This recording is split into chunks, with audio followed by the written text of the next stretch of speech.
हर खबर पर होगी आपकी पकड़। डाउनलोड कीजिए एबीपी लाइव ऐप।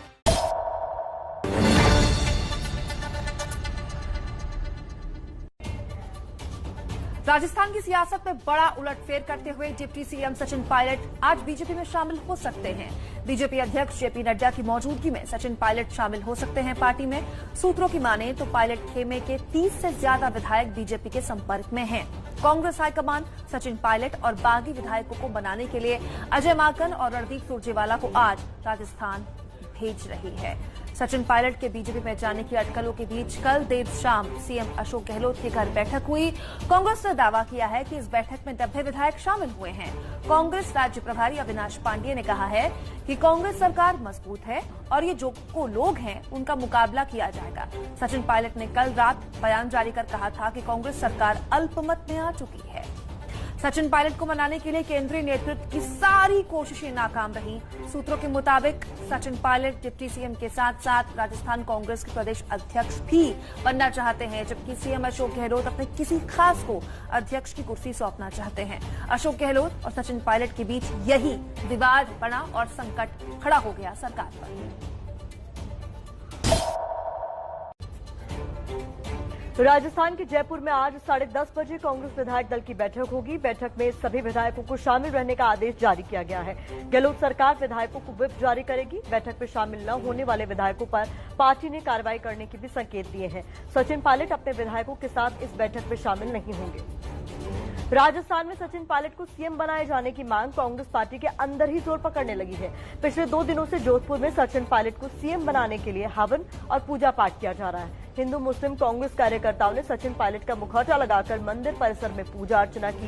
कार्यकर्ताओं का मानना है कि सचिन पायलट के सीएम बनने से राजस्थान में कांग्रेस पार्टी को मजबूती मिलेगी और देश में भी पार्टी को इसका फायदा मिलेगा।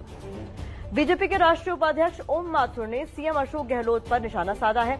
ओम माथुर ने कहा है कि अशोक गहलोत जी शायद अपना मानसिक संतुलन खो बैठे हैं, इसलिए अपने विधायकों के लिए खरीद फरोख्त की अभद्र भाषा का इस्तेमाल कर रहे हैं। ओम माथुर ने आरोप लगाया है कि राजस्थान में जिसने मेहनत कर कांग्रेस की सरकार बनाई थी, अशोक गहलोत उन्हें किनारे कर खुद सीएम बन गए। इसलिए कांग्रेस बीजेपी पर आरोप लगाना बंद करे और अपने विधायकों को संभाले।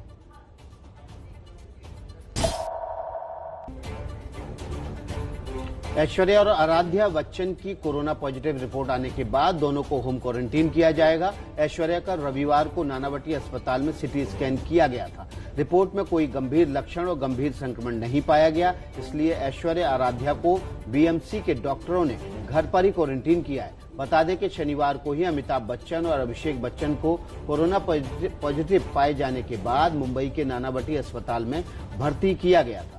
बच्चन परिवार के संपर्क में आने वाले 28 लोगों को क्वारंटीन किया गया है।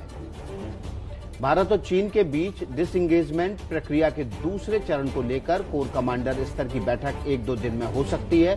भारत के कड़े रुख के बाद डिसएंगेजमेंट प्रक्रिया के पहले चरण में चीन ने गलवान घाटी में फिंगर 4 और PP-17 समेत कई जगहों से अपनी सेना कम कर ली है। योगी सरकार ने कानपुर में मारे गए अपराधी विकास दुबे के एनकाउंटर मामले में जांच के लिए एक सदस्यीय आयोग का गठन किया है। रिटायर्ड जज शशिकांत अग्रवाल की अध्यक्षता में यह जांच आयोग गठित किया गया है। आयोग विकास दुबे एनकाउंटर के साथ साथ उसके साथियों के एनकाउंटर की भी जांच करेगा। आज से आयकर विभाग भी विकास की बेनामी संपत्ति के खिलाफ जांच प्रक्रिया शुरू करने जा रहा है। आयकर विभाग के पास विकास के पैन कार्ड डिटेल्स और 4 बैंक खाते मौजूद हैं। केरल के पद्मनाभस्वामी मंदिर की व्यवस्था संभालने के लिए नई व्यवस्था बनाने के मामले में सुप्रीम कोर्ट आज फैसला सुनाने वाला है। फैसला सुबह 10:30 बजे आएगा। श्रद्धालुओं का कहना है कि त्रावणकोर राज परिवार की तरफ से बनाई गई व्यवस्था में सभी शामिल नहीं होते। आपको याद दिला दें, कुछ समय पहले पद्मनाभ मंदिर के खजाने का प्रबंधन सही तरीके से न किए जाने की शिकायत पर सुनवाई शुरू हुई थी। सुनवाई के दौरान मंदिर के छठे तहखाने को खोले जाने पर भी बहस हुई थी। कोरोना संक्रमण की वजह से इस साल अमरनाथ यात्रा रद्द करने की याचिका सुप्रीम कोर्ट में आज सुनी जाएगी। श्री अमरनाथ बर्फीली लंगर ऑर्गेनाइजेशन ने याचिका दायर करते हुए सुप्रीम कोर्ट में अपील की है कि इस समय पूरा देश कोरोना के गंभीर खतरे से जूझ रहा है। ऐसे में यात्रा का आयोजन सही नहीं होगा। श्रद्धालुओं को यात्रा में आने की इजाजत न दी जाए। उन्हें रोजाना टीवी और इंटरनेट के जरिए बाबा बर्फानी की पूजा के लाइव दर्शन कराने की व्यवस्था की जाए। हिमाचल प्रदेश में 11वीं, 12वीं, बीए, बीएससी और बीकॉम में एडमिशन प्रक्रिया आज से शुरू हो रही है। एडमिशन प्रक्रिया आज से 25 जुलाई तक चलने वाली है। कोरोना के खतरे के मद्देनजर एडमिशन प्रोसेस को पूरा करने के लिए जरूरत भर के अध्यापकों और कर्मचारियों को ही स्कूल में आने की इजाजत होगी। 12 जुलाई तक छुट्टियों के बाद सरकारी स्कूल में ऑनलाइन पढ़ाई आज से शुरू हो जाएगी। यूपी में योगी सरकार ने कोरोना के बढ़ रहे केसेस पर लगाम लगाने के लिए हर शनिवार और रविवार प्रदेश में लॉकडाउन लगाने का आदेश जारी किया है। सीएम के आदेश के मुताबिक सभी बाजार सोमवार से शुक्रवार तक खुलेंगे और शनिवार और रविवार को लॉकडाउन रहेगा। अगले शनिवार से यह नियम लागू होगा। बैंकों को इस नियम से छूट मिलेगी। शनिवार और रविवार को बंदी के दौरान सैनिटाइजेशन अभियान चलाया जाएगा। घाटी में कोरोना के लगातार केसेस बढ़ने की वजह से पूरे श्रीनगर में आज से सख्त लॉकडाउन लागू होगा। अगले 15 दिनों तक श्रीनगर में लॉकडाउन रहेगा। शहर के 88 कंटेनमेंट जोन को पूरी तरह से सील किया जाएगा। मास्क न लगाने पर जुर्माने की राशि 500 से बढ़ाकर 1000 रुपए कर दी गई है। इस समय श्रीनगर में कोरोना के 1000 से ज्यादा एक्टिव पेशेंट्स हैं। बिहार और झारखंड के बीच चलने वाली 2 ट्रेनें आज से रद्द होंगी। झारखंड सरकार ने रेलवे से बिहार से आने वाली 2 ट्रेनों को झारखंड न भेजने की अपील की थी। ये 2 ट्रेनें पटना रांची, पटना जनशताब्दी एक्सप्रेस और टाटा दानापुर एक्सप्रेस है। पटना रांची जनशताब्दी एक्सप्रेस पटना से सिर्फ गया तक ही जाएगी। झारखंड में तेजी से बढ़ रहे कोरोना केस की वजह से हेमंत सरकार ने यह फैसला लिया है। झारखंड में अब तक कोरोना के 3613 मामले सामने आ चुके हैं। देश में कोरोना के मामले में तेजी आने से संक्रमण का खतरा बढ़ गया है। 1 से 12 जुलाई के बीच 2.25 लाख से ज्यादा कोरोना के नए मामले सामने आ चुके हैं, जबकि 5700 से ज्यादा लोगों की मौत हो चुकी है। भारत में कोरोना संक्रमितों की संख्या 8,49,553 हो गई है, जिनमें से 5,34,620 मरीज पूरी तरह से ठीक हो चुके हैं। देश में 2,92,258 एक्टिव केस हैं। अब तक 22,614 लोगों की मौत हो चुकी है। वहीं रिकवरी रेट 62.92 है।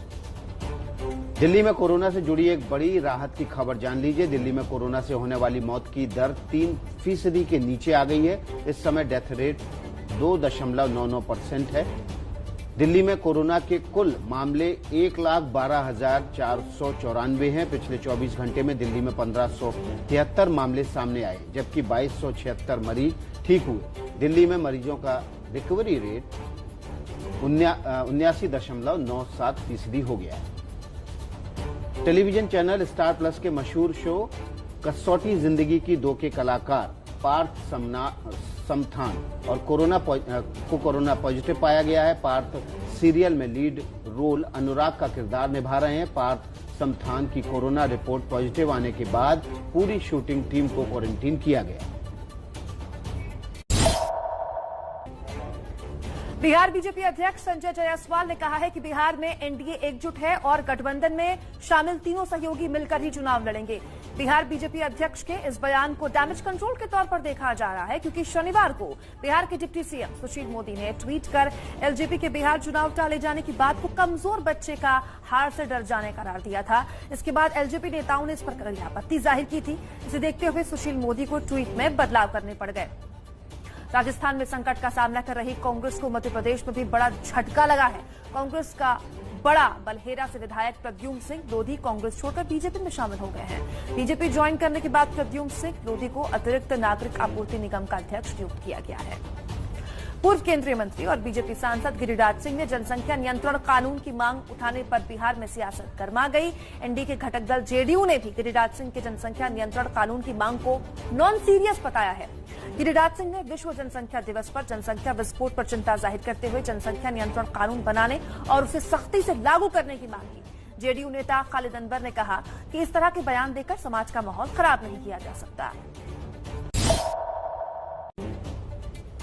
वंदे भारत मिशन के तहत एयर इंडिया की फ्लाइट से 152 यात्री शारजाह से भारत वापस लौटे हैं।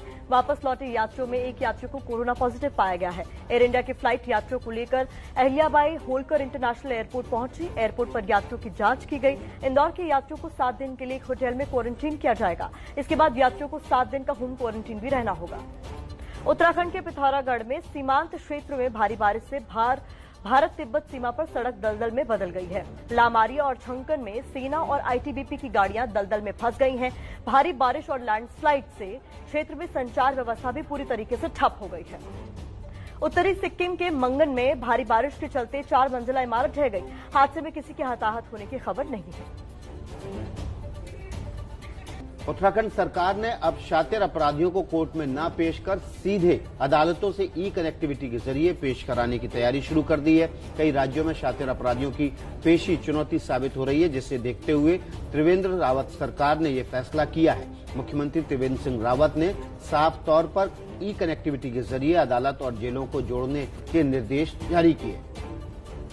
लुधियाना के एसटीएफ रेंज पुलिस ने छापेमारी में 2 करोड़ 90 लाख रुपए की हेरोइन बरामद की है। हेरोइन के साथ 2 आरोपी पकड़े गए हैं, जिनमें से एक जज का स्टेनो और दूसरा उसका साथी है। दोनों आरोपी हरियाणा के सिरसा के रहने वाले हैं। एसटीएफ मामले की जांच कर रही है।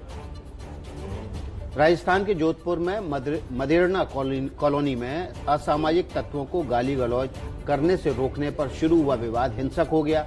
3 दर्जन से ज्यादा मनबड़ युवकों ने इलाके में जमकर मारपीट और तोड़फोड़ की। मारपीट और तोड़फोड़ की पूरी घटना सीसीटीवी में कैद हो गई। पुलिस ने सीसीटीवी फुटेज के आधार पर 10 से ज्यादा लोगों को हिरासत में लिया है। रूस ने कोरोना वैक्सीन का ह्यूमन ट्रायल पूरा कर लिया है और ये दावा किया है। रूस के सिनोव first Moscow State Medical University की तरफ से ये दावा किया गया है कि 18 जून को रूस में वॉलंटियर्स पर ट्रायल शुरू किया गया था। यूनिवर्सिटी के institute for translation medicine and biotechnology director Vadim के मुताबिक Gamaleya institute of epidemiology and microbiology ने ये वैक्सीन तैयार कर ली है। गूगल का गूगल फॉर इंडिया इवेंट 2020 का छठा एडिशन आज दोपहर 2 बजे स्ट्रीम किया जाएगा। गूगल ने ट्विटर पर जानकारी देते हुए बताया कि पहली बार कंपनी का यह एनुअल इवेंट वर्चुअली पेश किया जाएगा, जिसकी लाइव स्ट्रीमिंग गूगल इंडिया के यूट्यूब चैनल पर आप देख सकते हैं। गूगल ने शनिवार को एक वीडियो भी शेयर किया, जिसमें कॉमेडियन फ्रेम आरमाइस को दिखाया गया है। वीडियो के टीजर में लिखा गया है, गहरी सांस लें और तैयार हो जाएं, सोमवार को कुछ स्पेशल होने वाला है। कोरोना संकट काल के बीच खेले गए पहले अंतर्राष्ट्रीय टेस्ट मैच में वेस्टइंडीज ने इंग्लैंड को हरा दिया। साउथहैम्पटन में वेस्टइंडीज की टीम ने मेजबान इंग्लैंड को पहले टेस्ट मैच में 4 विकेट से मात दी। मैच में 9 विकेट लेने वाले शेनॉन ग्रेबियल को मैन ऑफ द मैच का खिताब मिला।